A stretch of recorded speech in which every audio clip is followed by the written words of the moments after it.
welcome back, Lines and Dashers, to another video in this PFF Mock Draft Simulator series. Today's edition, the Houston Texans. So, we haven't gone over the Texans yet, weirdly enough, because they're going to be kind of the ones that may decide the entirety of how this draft goes, especially in the first round. Because not only does this team hold two first round picks, they hold 12 picks, which is tied for the most with the Raiders. So I'm going to show y'all here in a second their needs, but we need to talk about a couple things that they went over in their transactions, or pretty much what they did in the offseason. So, first off, their first and pretty much their major move that I really loved was signing the defensive coordinator from the 49ers, DeMarco Ryans, as their head coach. They got a defensive-minded guy coming in. He seems to be really strong, very well put together. I mean, he's coming from the Kyle Shanahan coaching tree, which has had a lot of success in players like or in coaches like Matt LaFleur or Robert Salah. I mean, those are just a couple named few. Even Sean McVay has come from there. So there's a lot of success out of that Kyle Shanahan tree, and I hope we can see him succeed in Houston. I mean, the Texans have been around since pretty much I was born, and they haven't had a whole lot of success. They were pretty much disappointments when it came to the J.J. Watt and Deshaun Watson era. So before we get into it, I hope they can really capitalize on this draft because this is a team that could take over their division potentially. Now, yes, the Jaguars showed really good flashes of potential this year, and they even have Calvin Ridley to add to that pretty good wide receiver core. But the Jaguars still have a bunch of concerns or positions of need, and they don't have too many draft picks. They don't have a whole they're not in a prime position to really make a big impact compared to the roster from last year. But the Texans have that. And on top of that, the Titans seem to be falling just tremendously. And then the Colts, we have no idea if they'll actually get a QB or not, since that's really the only thing holding them back.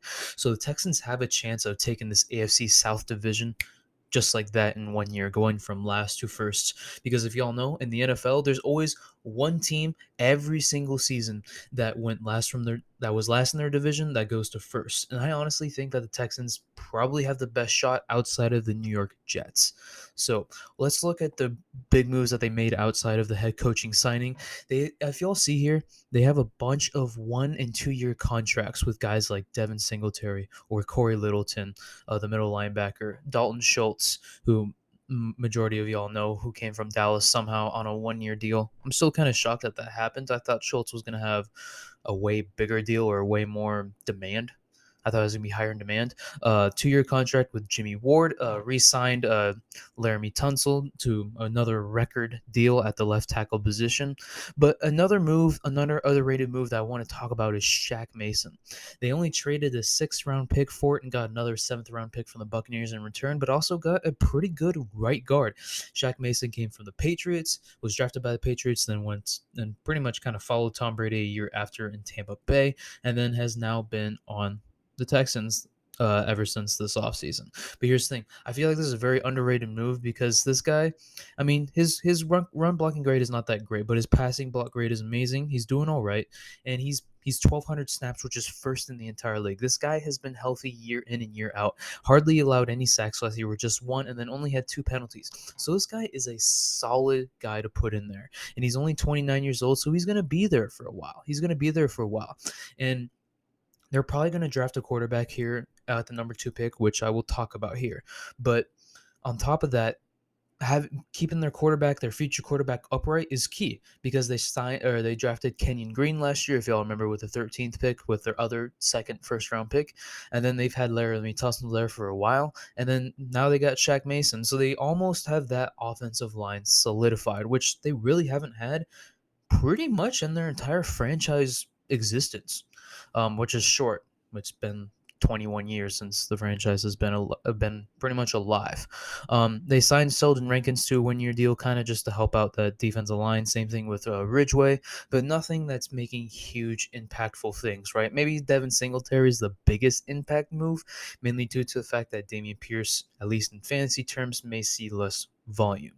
But what I wanted to talk about is the strategy here with the Texans, because I only see them drafting Bryce Young. Because here's the problem. I was doing some research. I was doing some analysis and I came across something that has been very underrated or very overlooked by the media. And a lot of people are saying that, oh, the pretty much the first two picks are decided. It's just whether the Panthers are going to pick Bryce Young or CJ Stroud. Well, in the off chance that the Panthers do take Bryce Young, I strongly don't think that the Texans will take CJ Stroud. And no, it's not because he can't perform or he can't play.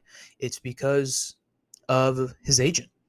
CJ Stroud's agent, for y'all who don't know, is also Deshaun Watson's agent, David Mulgeta. I'm assuming that's how you pronounce your name. Now he has many big names ever since 2020. He's pretty much been very successful in his 3 years, having Jalen Ramsey, Deshaun Watson, Buda Baker, Michael Thomas, AJ Terrell, and Kyle Pitts. But the big one I want to talk about here is Deshaun Watson, because if y'all remember the contract situation and then the beef that pretty much Deshaun Watson, his agent, and the Texans had for about 2 years there with the whole massage scandal and whatnot got pretty bad. It got pretty bad to where pretty much the bridges are burnt between them. And so with that, I don't think that the Texans would really want to bring back the drama because I mean, let's be honest here. We could see a similar situation play out with CJ Stroud to where maybe he's had disappointing seasons and then he's like, you know what, I'm done. I'm out of here. I don't think the Texans want to invest in a future quarterback that's just going to leave in potentially the next 3 years if things just don't work out. And I know it's kind of seems kind of petty and stupid, but it's the NFL. We've seen shit like this before. It's not so far fetched to think that. And here's the thing. I mean, the Texans still have Davis Mills, and we could see them just have another year of play with him. We could see them maybe trade for a quarterback, like a veteran quarterback. I don't know, but we could just see them wait, or we could see them wait to take like Hendon Hooker in the second round. There's a lot of things that could happen here. So with this, when going into the draft, my mindset's going to be it's either going to be Bryce Young or it's going to be nothing. Um, I could potentially trade back to even get more picks because I mean this team is the second. I mean this team was the second worst team in the NFL, and with a new head coach, you want to get him the players that he wants. So on top of their 12 picks, we may get some more because that second pick, if Bryce Young is taken, we're not probably going to want it. So we could get a lot of draft capital out of it. So on top of that, I want to show you all the picks that they have here. I know it shows in PFF, but I want you all to show that each round we have two in the first, one in the second, two in the third, one in the fourth, one in the fifth, and then three in the sixth, and two in the seventh. So before we begin, I'll show you all the draft needs that I have here. You'll see this repeatedly throughout the video. Obviously, QB. And then center was a huge position of need. Right tackle, Titus Howard. He was horrible 2 seasons ago, but this last season, he did okay. I would like to see somebody still better at that position for the Texans, but he was eh. Wide receivers obviously a big need because they traded Brandon Cooks and then they replaced him with a 30. I think it's a 32-year-old. Where is it? Where'd he go? I don't see him. Anyways, they replaced him with 32-year-old like Robert Woods. So maybe I'll see him here. I don't for some reason, but that wide receiver core is pretty bad. So we could take a wide receiver here. Probably Jackson Smith and Jimba is going to be on my radar, but we also need defensive line help. Even though we did sign two defensive tackles in the offseason, they're 1 year deals. And then middle linebacker Denzel Perryman is also on a 1 year deal. And God, we need help at that linebacker position. So let's begin. Alrighty, so we are here. We got the Texans here at the number 2 pick. Obviously, they got the 12th pick as well. And these are my settings if ever y'all want to use it. And let's begin. So I'm going to start off slow because we may want to trade this pick. So let's see what the Panthers take here. They take CJ Stroud. So this is perfect because I didn't really want to trade back from the second pick because we do need a quarterback of the future. And I think the Bryce Young has the highest ceiling in this class and also is the best quarterback in this class. So even though with his small size and people are complaining about that, I mean he could probably gain some maybe like 10 pounds when it comes to muscle, but beyond that, you don't want to lose his throwing ability. I mean, this guy has done great in Alabama all of his 3 years. So is it 3 or 2? I always forget. It's 2 years. I apologize. It's 2 years. So we will obviously take Bryce Young. Alrighty, perfect. So a lot of the times I don't really try to go with the trend when it comes to mock drafts because I mean a lot of the trend with the Texans lately in the first round has been take Bryce Young and then get him a wide receiver and Jackson Smith-Njigba. But I mean I can't really ignore it, to be honest with you. It's a big position of need. The offense is looking to improve. The Jackson Smith Njigba has been pretty much compared to Justin Jefferson in the aspects of that he was the best wide receiver on Ohio State, out of Garrett Wilson, out of Chris Olave. I mean, when you hear that, I mean, Chris Olave and Garrett Wilson have been very good in their rookie year, and you're saying that this guy is better? Yeah, show it to me. So we will take the quarterback wide receiver pairing of the future with the Texans and Jackson Smith Njigba. All right, and we are on the clock here in the second round. So I'm going to do something a bit unorthodox. Um, I'm going to take a wide receiver again. I'm going to take Jordan Addison. I thought maybe I'd go with Josh Downs, but Josh Downs is more of a slot wide receiver. And John Mechie, he was I forgot what it was. He was diagnosed with I think it was a form of lymphoma last year, and he may be coming back this year. Not entirely sure on that front, but with them drafting already a slot wide receiver and the Texans, they got plenty of time. They can wait on somebody like him. So we want to get as much wide receivers as possible. Robert Woods would be able to mentor these guys. I mean, you look at the depth here. Noah Brown, Nico Collins has shown some flashes, but Amari Rogers has just blah. Been absolute trash. Noah Brown, eh. So we want to get some young wide receivers, maybe build some young talent around Bryce Young. I may want to try and trade up and get Dewan Jones or or not Osiris Torrance. I may want to try and get uh Dewan Jones if he falls here to like the Colts because we do need a right tackle and we're trying to build a young offense of the future. So we're going to take Jordan Addison.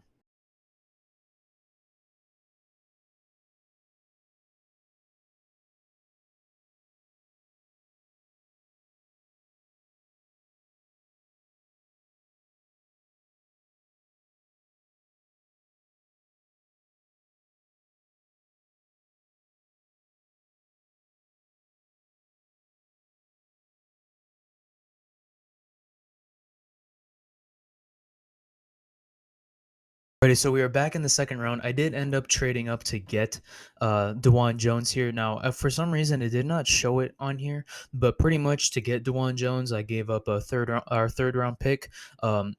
This year's, I think it's the fifth, and then next year's fourth as well. I know it seems maybe a bit of an overpay, but Dewan Jones has done very well for Ohio State, and he's done well against some pretty good guys. He's 6'8" and 374. You can't teach that physical attributes, and his role would be right tackle, which is exactly what we need. We're building a young offense with pretty much our four first picks, and then we'll probably go defense the rest of the way. But I mean, the fact that Dewan Jones fell this far, I mean, I can't believe it. So we are going to take Dewan Jones.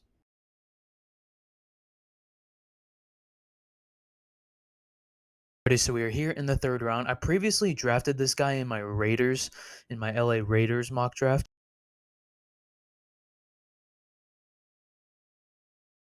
Is this guy's Nick Earbig. He's kind of the hybrid linebacker that is not really very utilized well in the NFL. I mean, the only really hybrid linebacker that we have seen, who even though he pretty much did really bad this last year, but has shown uh, pretty much to be an elite linebacker when he actually performs, is Devin White.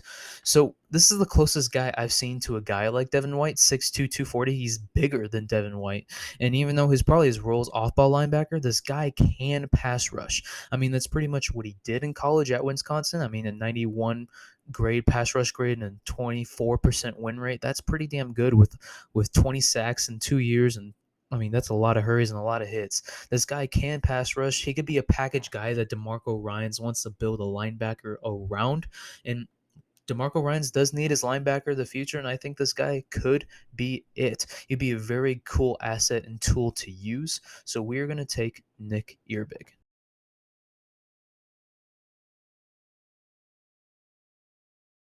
All right, and we are on the clock here. So weirdly enough, the Texans have a solid secondary. I mean, it's nothing spectacular. It's nothing like the Jets or the Packers, but it's something like it's actually all right. It's actually all right. As you see here, they got Jimmy Ward and Jalen Petrie, who was a rookie last year. He actually did pretty well. Derek Stingley actually did pretty good when he was healthy. Steven Nelson, I don't know too much about him, but when it came to his grades, he was all right. And then they also Desmond King at number three. The position there, cornerback, isn't necessarily a big need, but something that we could invest on in the future. But what we do need right now is some pass rushing because Jerry Hughes is very old. He's 34 years old. And then we signed Chase Winovich, who has been and even on a Patriots team that knows how to utilize those late round defensive picks, he didn't really do much in Patriot land. Jonathan Greenyard, I've never heard of this man. We just need defensive line help all around. And this guy, Valami Faheko, has done great grades. Now, to be fair, his college competition has not been that great, and the only team that he's really played as that is big is Auburn, and that was one of his second to worst game. So, to be fair, his grades could be a little biased here due to his competition, but when it's with that showing, it shows that he has flash of potential, pretty much being a potential great player in this league. But what we're drafting here is not the grades, but his size. At 6'4", 276, I mean, this guy is very versatile, very a power pyrodynamic type of player, and we've seen small town boys, small town college guys come out and be stars in the NFL. So we're going to take a chance on Valemi Feheko. Alrighty, we are on the clock here in the sixth round. So we have four picks, and I'm probably going to use this a lot as I did with the last guy on the defensive line. Because, I mean, we got two guys here that I'm probably going to try and see if I can snag both of them. Because this guy is very massive. His pass rush grade and his run defensive grades are okay. Obviously, his pass rush is better. But again, we're drafting on size here. I mean, DeMarco Ryans, I think he'll be know how to train these guys, and you cannot train size. I mean, this dude's massive at 6'5" and 330. I mean, holy cow, he's a bit older at almost 24, but that's the reason why he fell down to the sixth round. His stats aren't necessarily that flashy either, with 2 sacks, 19 hurries, three batted downs in the last 3 years. It's not spectacular, but the size is what we like here. Pretty much the defensive tackle side. We just need them to stop the run. That's all we're doing because it's a 4-3 defense. Those guys are just there to stop the run, and especially in a conference to where you have Travis Etienne, Derrick Henry, and Jonathan Taylor. Two of those guys right there, Jonathan Taylor and Derrick Henry, are pounding the rock down your throat, especially the Texans. Derrick Henry has owned them pretty much his entire career. So let's try and get somebody to invest in the future that could potentially stop him. And let's get Bodrick Martin. Right, and we are at our second sixth round, or actually, yeah, our second out of three sixth round picks. I just realized we had three of them in here. So here's the thing. I love this guy's grades. I mean, look at this guy's grades. It's amazing. He did well against Arizona, Utah, Nevada, and then and then a few smaller schools here. And his grades are amazing. I mean, look at this: 92, 80, 88, 12 sacks, 10 sacks, 22 hits in the last 2 years. This guy's great, but when you're going against a division that has some very good running back talent, you need some size. Fortunately, this guy is 6 foot and 290, which is not going to be too ideal. Now, we have seen some undersized guys or short guys like Aaron Donald, who's 6'1" and has done very well, or Kenny Clark, who's 6'2", but I think DeMarco Ryans would rather prefer to have these big guys that could do well. Now, this guy is, I don't know his age, and I tried to find it and I couldn't. And then this guy, he's 23. But here's the thing, he's massive he has 4 more inches and 315. So this guy's a lot more to work with. His grades aren't necessarily the same, but I mean, he played against a lot better talent. He only played in half the games this year, unfortunately, but he did well against kind of teams like Penn State and then Michigan and Wisconsin. He did okay against, but the competition's a lot better, and his size is just it's a lot sexier. His size is sexier. So we are going to take Jacob Slate. Alrighty, we are on the clock here in the sixth round with our third pick. I mean, we kind of no transition here. Just 2 picks later. I was thinking about maybe going safety, but we signed Jimmy Ward to a 2-year deal, so may want to wait on that. And then Jalen Petrie has shown great potential there, so we're all right. But linebackers, our linebackers are absolutely abysmal. Christian Kirksey has not been. I mean, yeah, he's not been good. Christian Harris, I've never heard of this guy in my entire life. And then Denzel Perryman, I mean, he's the definition of pretty much journeyman, to where he doesn't really do well, but he's kind of more of a plug-in veteran for like a year. He's been doing that for kind of the last like 4 years. So we're gonna try and invest in a linebacker here, the future. Now here's the thing: this guy's pass rush grade and cover grade is not that great. And we're kind of looking for a coverage linebacker because this is a 4-3 defense, as you see here. So the pass rush grade is not really something we're looking for. The run defensive grade and the coverage grade is what we need. His coverage grade is not that great, but it could be help. It could help with having a pretty good secondary behind him. The run defense is what we like because, as I mentioned before, that division is full of great running backs. So this guy's a bit short, just 2 inches short of what we'd like in a prototypical linebacker, but he does have good size at 220. He's shown some flashes of potential, has been decent all around, and then did very well not this last year, but in 2021. So we need some linebacker help, and we only have drafted one. So we're going to take Troy Brown. Alrighty, so we are on the clock here. So, I mean, I've been looking through these guys, and these guys are kind of pretty much all ass or guys in positions that we've already kind of taken an investment in. So I was looking at the defense again, probably looking at either getting another linebacker. I mean, this guy did pretty good in his last 2 years in NC State, played against some decent competition, great run defensive grade, not great coverage grade again. Kind of already have that same linebacker, but he is a bit on the shorter end, does have good muscle size though, good weight. But I was looking at this guy, Halisasi. Now, his coverage grade is pretty good, and completion percentages could be a bit better. But overall, he did all right. But what we're looking at here is, I mean, since it's their very last pick, we're trying to find gems, and this guy is pretty big for a cornerback at 6'1" and 200. So we'll probably take him here because, I mean, Derek Stingley, we're trying to get some young cornerbacks in this room, and cornerback depth is not, I mean, it's never going to hurt you, especially in a very pass happy NFL these days. So we are going to take Khalif Hasile to seal off our draft. Alrighty, and as y'all know, at the end of each draft simulation that we do with PFF, they'll give us a grade on each transaction, and then tell us an overall grade. So far, it looks like we killed it. Got an A plus on Bryce Young with uh, our number 2 pick, and then got Jackson Smith-Njigba, our future wide receiver, at number 12.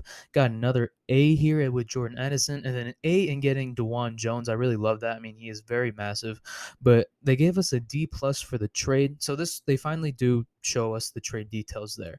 So it was our 3rd round pick of this year, and then a 4th and a 7th as well, and then a 4th of next year. I know that does seem maybe a bit of overpay, but again, we're buying on this guy's physicality. I mean, this guy did very well at Ohio State, so we're buying in on that. Had an A minus at Nick Heerberg, the pretty much the hybrid linebacker. A at the edge position guy, that 6'4", 276 guy that could be a stud. Got A's also here on the defensive line here in Bodrick Martin and Jacob Slade, and then got C pluses here on Troy Brown with our late picks, and then also Khalif Hassi, and we got an A overall. So let me know how y'all think I did. I thought I actually did this draft very, very well. I mean, we especially capitalized on the offensive end of this team in our first 4 picks in the first 50, really our first 4 picks in the first 50 of the NFL. So I think we got a very young, bright potential offense coming up here. Let me know what y'all think how I did down below. What you would do differently. Let me know. Let me know. I love y'all, and I'll see y'all later. Peace.